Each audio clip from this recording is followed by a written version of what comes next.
récapituler un peu, M. Gaspard, il a dit on peut différencier les niveaux de l'enseignement. On peut voir l'université, les instituts supérieurs, l'école primaire, on ne peut pas mélanger tous les degrés ensemble. Selon ce que je vous entends parler, je vois qu'il y a des grandes personnes qui peuvent se familiariser avec certains outils médiatiques et d'autres non. Parce qu'il y a par exemple l'Internet. Un enfant de l'école maternelle ne peut pas manger, là ça va. Mais ici chez nous, même à 6e primaire, un enfant de 6e primaire a difficile vraiment de se retrouver devant les réseaux sociaux, devant les médias en ligne. Alors je ne sais pas si, selon ce que vous dites là, ça concerne les universités, bien c'est comment quoi. Bien entendu, moi je voulais parler par rapport à la sensibilisation.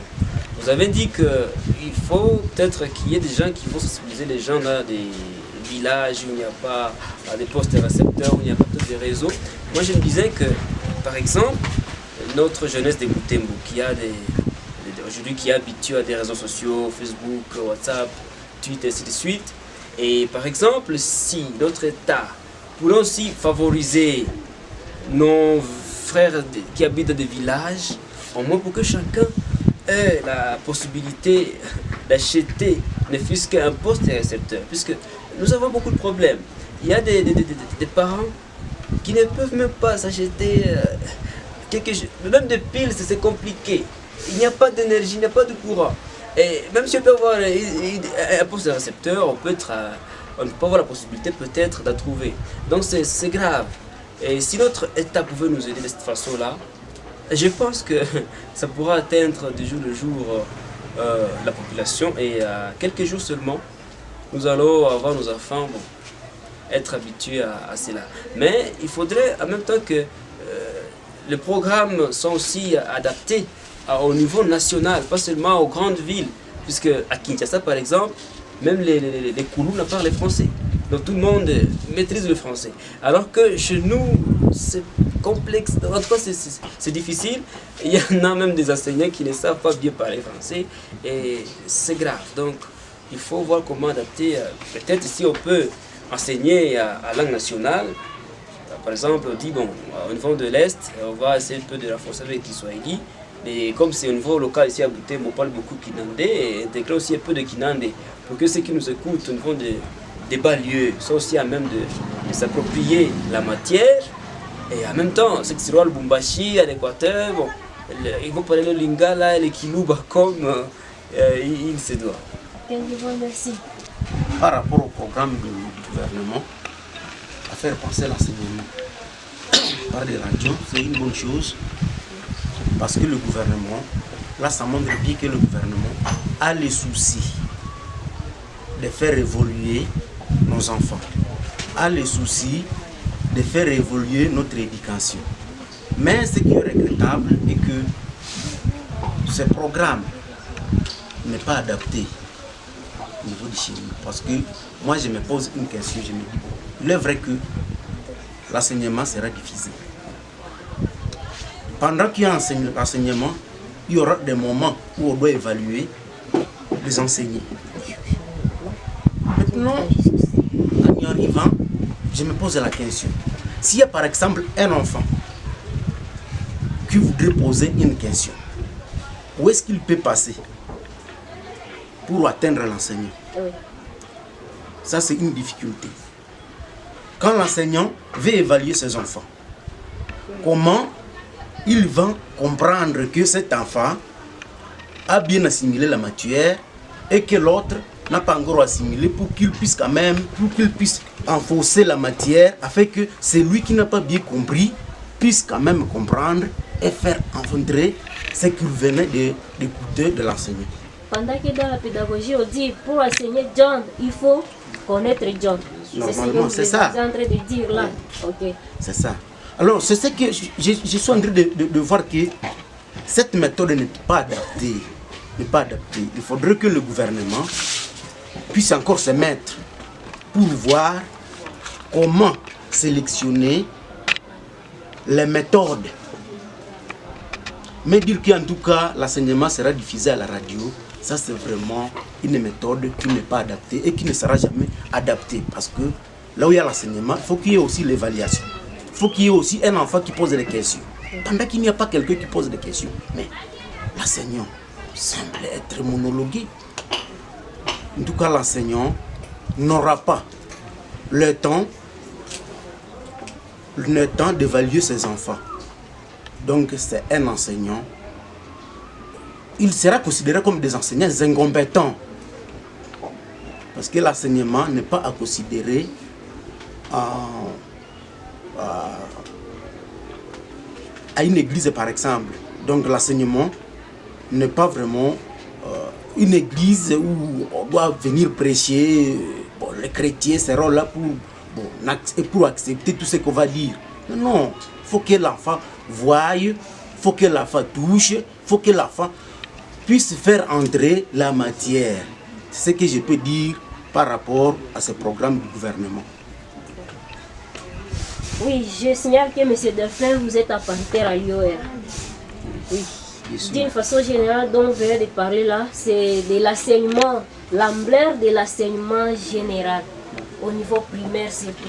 Et maintenant, au niveau de l'université, si on peut sauter de l'échelon, que pensez-vous maintenant de cet étudiant-là qui se prépare pour la défense de son TFC, la défense de sa mémoire, la fin des cycles?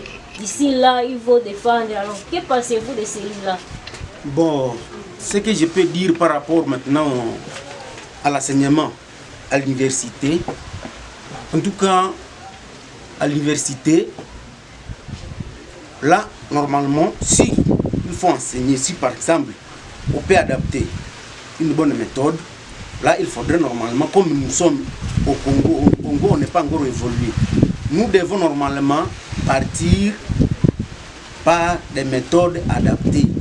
Au Congo, chez nous, on amène un professeur. Le professeur se voit avec les étudiants, il les enseigne. Les étudiants trouvent le temps de lui poser beaucoup de questions.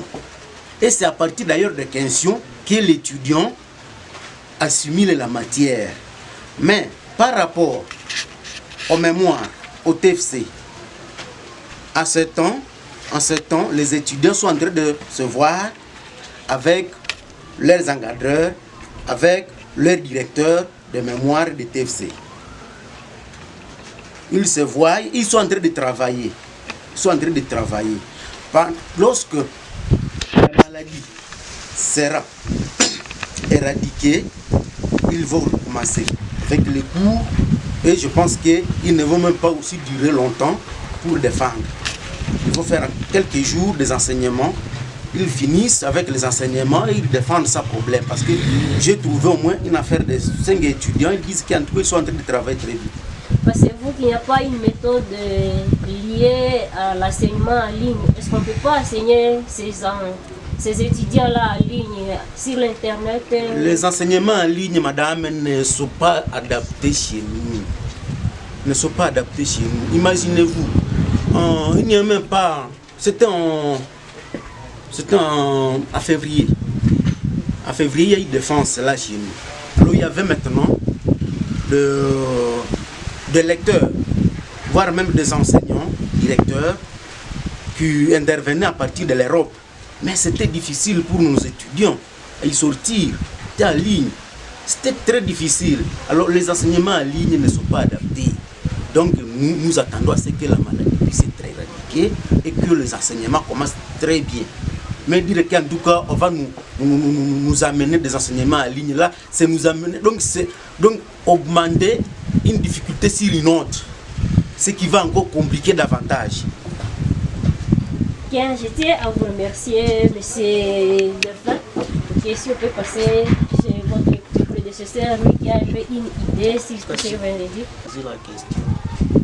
Toute chose, nous avons toujours posé ça au gouvernement. Le gouvernement a fait une bonne idée, nous avons fait une bonne idée de penser à ce que les enseignements peuvent chaque fois se passer à lui ou à radiodiffuser. En tout cas, c'est une bonne idée que le gouvernement est en train de passer. C'est que peut-être dans le futur, cette méthode sera utilisée ici chez nous en RDC, soit même dans d'autres pays de l'Afrique. Mais concernant les enseignements. Les enseignements peuvent se passer en ligne ou à radiodiffusée. Mais vu le contexte actuel que nos populations, la population est en train de vivre, nous n'avons pas les moyens. Comment on peut se procurer un téléphone un téléphone, un enfant de l'école secondaire qui est en 5e, en 7e, 8e, n'est pas le moyen pour qu'il ait un téléphone. Pendant que la matière peut se passer à ligne, s'il a un moyen, il peut appeler, il peut poser la question à partir d'un téléphone. Et l'enseignant qui sera en train de dispatcher la matière, il pourra aussi répondre. Pour bien enseigner, il faut connaître la personne dont vous êtes en train de dispatcher la matière. Mais comme c'est en ligne, ça pose aussi un peu de problèmes. Mais en tout cas, pour la question de savoir si on peut poser la question, si nous avions les moyens, si nous avions des télévisions dans nos maisons, en tout cas, l'enseignement, ça se passerait peut-être quand même dans des conditions comme ça se passait dans d'autres pays. Donc, vous pensez que l'interaction est sous-conditionnée pour que la FA intervienne ou bien pour qu'on évalue le niveau de l'enseignement, il faut que la FA ait le temps d'interagir avec son enseignant. Effectivement, il faut qu'il y ait une interaction, il faut qu'il y ait un échange d'idées. Et cet échange-là sera passé par le téléphone. Il faut que la FA s'achète un téléphone pour appeler à la radio. Alors il faut qu'il y ait des moyens pour qu'il se procure ça. Mais quand il n'y a pas de moyens, on ne peut pas avoir même un poste de récepteur, mais ça devient difficile. Mais si chacun a cette capacité de se procurer, téléphoner un affaire, même s'ils sont de l'école publique, ils peuvent même appeler. Moi je ne comprends pas telle formule. Est-ce que vous pouvez nous le rappeler? Ça donnerait aussi quand même une décision. C'est un peu compliqué. Merci, les autres aussi peuvent. Excusez-moi pour encore parler avant les autres. C'est que la question actuelle, qui est basée sur l'ego. L'ego, c'est basé sur l'enfant, le pédocentrisme. Donc la FA est au centre de la matière. C'est devenu la base de la matière. Donc, quand on nous a appris la didactique, normalement, avant de faire la prévision des matières, il faut d'abord contacter la FA. Donc la première semaine, la rentrée scolaire, découvrir certaines difficultés aux côtés des enfants. Et c'est à partir de là qu'il faut même organiser sa matière en tant qu'enseignant. Alors, quand on va nous enseigner à distance, la fin ne sera pas concernée. On aura péché contre les pédagogues qui ont prévu cette méthode-là, le pédocentrisme. Donc, c'est vraiment une affaire qui est difficile à comprendre. Et moi, je pense que c'est comme les séminaires, ce sont des... je dirais que ce sont des séminaires pour que les enfants soient à même de se retrouver tout simplement, mais en réalité c'est hors même ce que nous a appris le ministère avec le service de Cernafor. En tout cas c'est très différent. Okay. Nous on sait par l'étudiant, parce qu'on est en train de parler de celui qui est enseigné, comme ça lui aussi peut interagir, comme ça on réfléchit. Oui, avec cette décision de monsieur le ministre des enseignements, je trouve que quelques de nos dirigeants excellent bien dans les tâtonnements. Pourquoi cela? Et nous avons été confinés car nous avions au moins 10 cas chez nous au Congo. Aujourd'hui, on est aux environs de 500 cas confirmés et Covid-19. Nous trouvons que monsieur le ministre n'a pas eu l'état de contacter ceux qui sont concernés par ces enseignements. Nous l'avons vécu pendant que nous avons été confinés, à l'heure où monsieur le président a dit de ne pas avoir des attroupements de 20 personnes. Bon. Les pasteurs et les prêtres ont dit que non, écoutez alors les messes à la radio. L'on est passé dans des parcelles et un moment, et les dimanches, constater si réellement les gens vont suivre les messes. Mais on a été surpris par les mamans qui mettaient des radios, des postes récepteurs à des fenêtres. Au même moment, il suit la radio. Au même moment, il est à la cuisine préparé pour ses enfants. Mais on se demande est-ce qu'elle va encore bien comprendre comme elle le comprenait auparavant quand elle partait à la messe. C'est vraiment pas possible. Et surtout avec nos enfants, et quand je me dis que non, monsieur le ministre n'a pas contacté les concernés, essayez de passer dans des coins, dans des forêts. Vous allez rencontrer des familles, vous entrez dans des familles où vous n'allez pas trouver des postes récepteurs, où ils ont du mal à s'y trouver des postes récepteurs. Pour payer l'enseignant, il faut venir avec un cobaye et payer à l'école. Alors, avec de tels gens, ils n'ont pas vraiment la possibilité de se procurer des postes récepteurs et ils captent difficilement des radios. Il y a des radios qui ne surpassent pas des montagnes. Alors, comment ces gens vont se retrouver? Et quand il y aura, je sais, examen, qu'est-ce qu'ils feront? Qu'est-ce que de tels enfants feront? Et aujourd'hui, les parents trouvent vraiment un bon moment d'amener les enfants au chat pour qu'ils les aident, en pensant que quand nous serons déconfinés, les enfants nous auront déjà aidés. Et ce que nous savons, au moment où les études vont reprendre, les enfants n'auront plus beaucoup de temps pour aider leurs parents. Et les parents profitent pour ce moment pour qu'à la rentrée scolaire, les enfants soient occupés à l'école et les parents ne seront pas inquiétés. Je trouve que monsieur le ministre s'est lui-même tiré la balle dans la tête. Et vraiment, c'est le moment où tout le monde va comprendre et connaître l'importance de l'enseignant. L'enseignant, lui, qui est capable de maîtriser, je ne sais, 50 écoliers dans sa classe, qui vraiment jacasse chacun à sa façon. Alors, c'est vraiment une bonne chose pour l'enseignant. Oui, monsieur, nous attendons de parler. Vous avez souligné quelque chose là de très capital. Vous avez dit que certains parents sont au chat à présent avec les enfants. Et ils sont là en train d'attendre le coup de fil pour dire que déconfinez-vous maintenant, amenez les élèves à l'école. Est-ce qu'avec les messages là de sensibilisation que les enseignements vont commencer à la radio, ces parents-là ne peuvent pas se hâter pour venir aussi amener les enfants à la maison, ou soit ils suivent même cet enseignement-là au chat? Oui, madame, en ce fait, je vous précise que personne n'a été contacté pour cela. Et arrivé dans des coins de la ville, vous allez trouver qu'il y a même des étudiants qui ne sont pas informés de cet enseignement en ligne. Ou même les parents eux-mêmes, les parents qui restent avec les enfants à la maison ne sont pas informés. Et il n'y a personne qui sait donner le courage de passer à la sensibilisation. Et seuls les jeunes du mouvement des balayeurs Zinebrala qui aujourd'hui essaient de songer à la sensibilisation. Mais jusque-là, personne n'est passé à la sensibilisation.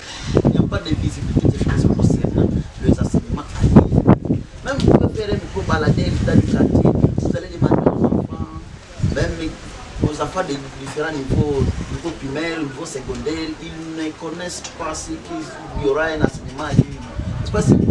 Quelles mesures nos autorités, même les autorités locales de l'enseignement, les autorités locales, qui sont au niveau de l'enseignement, je parle de la sous-division, même la division provinciale de l'éducation, il y a la mairie, est-ce qu'ils ont eu le temps même de faire un échange concernant la sensibilisation des parents et des enfants, que à partir de tel jour, nous allons chaque fois commencer à diffuser les enseignements dans différentes radios locales. Il y a aussi comme la radio Capi. La radio Capi est captée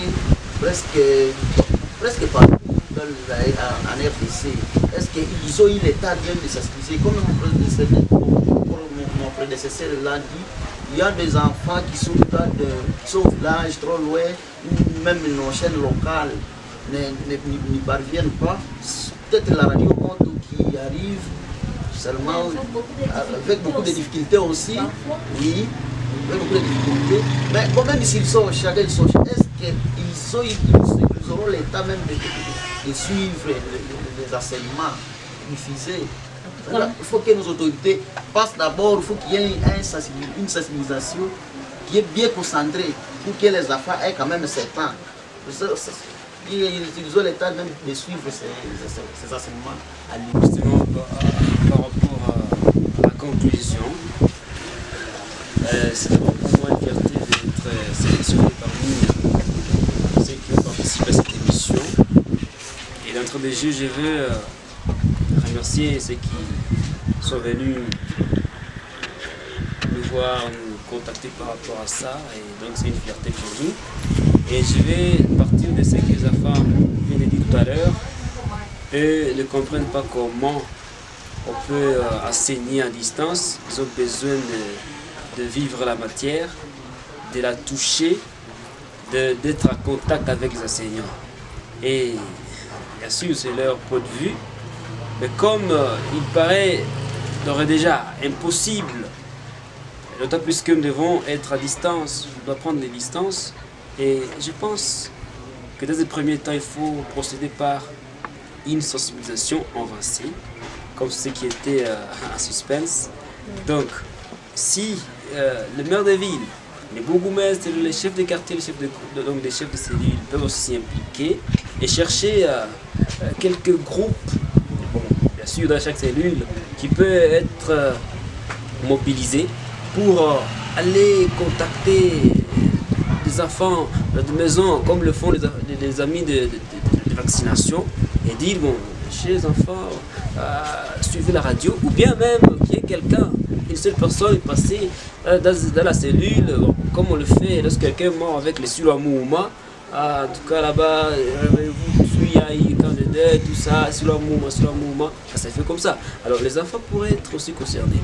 Parce que d'ailleurs, je comprends que nous avons notre manière personnelle de communiquer.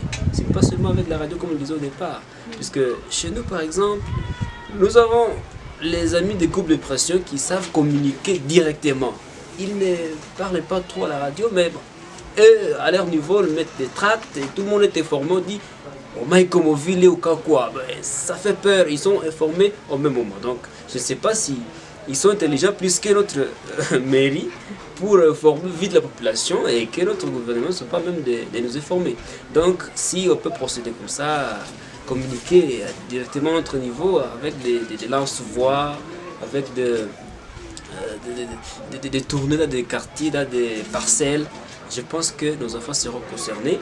Mais en même temps, je voudrais que cet enseignement-là soit bien sûr adapté. Donc, on doit impliquer les enseignants locaux.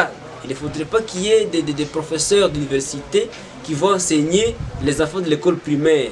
Puisque là, le niveau n'est pas le même. Puisque, en tout cas, je me souviens de... quelqu'un nous a appris en latin qu'il n'y a jamais eu de discorde entre un homme savant et le peuple au sujet des bons ou des mauvais orateurs. Donc, il y a toujours des niveaux. On ne peut pas discuter avec un savant alors que on est le peuple là vulnérable. On ne se comprendra pas. Même s'il est intelligent de toute manière, il ne peut pas s'adapter avec le niveau trop élémentaire. Donc, nous devons sensibiliser bien sûr tout le monde et que l'on intègre les enseignants locaux dans cet enseignement-là. Parce que si on sélectionne seulement les très intelligents, ils risqueraient d'être mal compris par les élèves de niveaux un peu inférieurs. Voilà ce que je pouvais dire par rapport à ça, madame la journaliste. Je dirais qu'il faut peut-être déconfiner et le province non jusque-là atteint de cette maladie, de les déconfiner, comme il y a par exemple des milieux à guerre où les enfants, tout le temps à des bandades suite au crépitement des balles, mais ils sont presque écartés des enseignements. Mais à la fin de l'année, et quand les autres passent aux épreuves, ils sont aussi concernés, ils passent aux épreuves. Et si on peut le faire de même pour les provinces non jusque-là atteintes de cette maladie et passer à un vrai confinement comme c'est attendu, bon, c'est vraiment une des stratégies qui peut nous aider. Moi, je suis au gouvernement de ne pas considérer cette méthode comme une bonne méthode d'enseignement, mais que le gouvernement puisse prendre cette méthode comme une phase d'expérimentation, que le gouvernement puisse voir si cette méthode va réussir. Une fois réussi, on avance très bien. Si ça bâcle, on change de méthode. C'est ce que je peux dire par rapport à cette méthode. Mais en tout cas, ce n'est pas une méthode qui est adaptée.